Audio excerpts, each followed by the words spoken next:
एक समय था, हाथों में तख्तियां थी, सड़कों पर प्रदर्शन था, सरकार से सवाल थे और उन सवालों की अगुवाई करने वालों में एक नाम था धर्मेंद्र प्रधान। फिर वक्त बदला, वही धर्मेंद्र प्रधान देश के शिक्षा मंत्री बने। लेकिन इतिहास ने ऐसा मोड़ लिया कि जो नेता कभी छात्र आंदोलनों का चेहरा था, वही छात्र आंदोलन के निशाने पर आ गया। देश भर में प्रदर्शन हुए, संसद से सड़क तक इस्तीफे की मांग उठी और आखिरकार 25 जुलाई 2026 को धर्मेंद्र प्रधान ने शिक्षा मंत्री पद से इस्तीफा दे दिया। अपने पत्र में उन्होंने लिखा कि छात्रों का भविष्य सर्वोपरि है और वो नहीं चाहते कि मौजूदा हालात का फायदा को देश विरोधी ताकत उठाए। लेकिन क्या सिर्फ एक मंत्री का ये इस्तीफा है या फिर उस छात्र नेता की कहानी का पूरा चक्र, जो कभी आंदोलन करता था और आज आंदोलन के कारण अपनी कुर्सी छोड़नी पड़ी?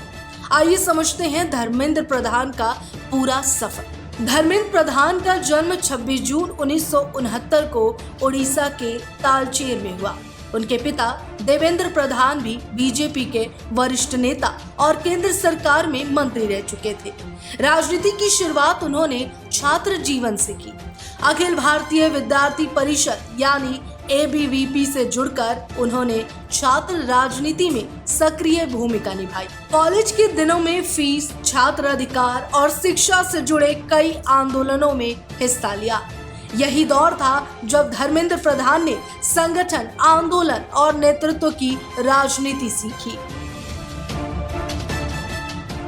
ABVP के बाद उनका सफर भारतीय जनता युवा मोर्चा तक पहुंचा। 1990 के दशक में वो बीजेपी युवा मोर्चा के प्रमुख चेहरों में शामिल हुए। 2004 में पहली बार लोकसभा पहुंचे। इसके बाद संगठन में लगातार जिम्मेदारियां बढ़ती गई और वो बीजेपी के राष्ट्रीय महासचिव भी बने। 2014 में नरेंद्र मोदी सरकार बनने के बाद धर्मेंद्र प्रधान को पेट्रोलियम एवं प्राकृतिक गैस मंत्रालय की जिम्मेदारी मिली। उज्ज्वला योजना जैसे बड़े कार्यक्रमों के जरिए उन्होंने राष्ट्रीय पहचान बनाई। 2021 के कैबिनेट विस्तार में उन्हें शिक्षा मंत्रालय सौंपा गया। नई शिक्षा नीति को लागू करना, डिजिटल शिक्षा को बढ़ावा देना और प्रतियोगी परीक्षाओं में सुधार उनके मंत्रालय की बड़ी जिम्मेदारी में शामिल हो गई। लेकिन पिछले कुछ सालों में प्रतियोगी परीक्षाओं को लेकर लगातार विवाद सामने आए। पेपर लीक, परीक्षा रद्द होने, तकनीकी गड़बड़ियों और भर्ती परीक्षाओं में अनियमितताओं ने छात्रों का भरोसा कमजोर किया। हालिया छात्र आंदोलन में भी शिक्षा व्यवस्था को लेकर सरकार पर सवाल उठे। विपक्ष ने सीधे शिक्षा मंत्री धर्मेंद्र प्रधान को जिम्मेदार ठहराते हुए उनके इस्तीफे की मांग शुरू कर दी। दिल्ली में छात्रों के प्रदर्शन, विपक्षी दलों के धरने और संसद के अंदर बाहर लगातार हंगामे के बीच धर्मेंद्र प्रधान पर राजनीतिक दबाव बढ़ा।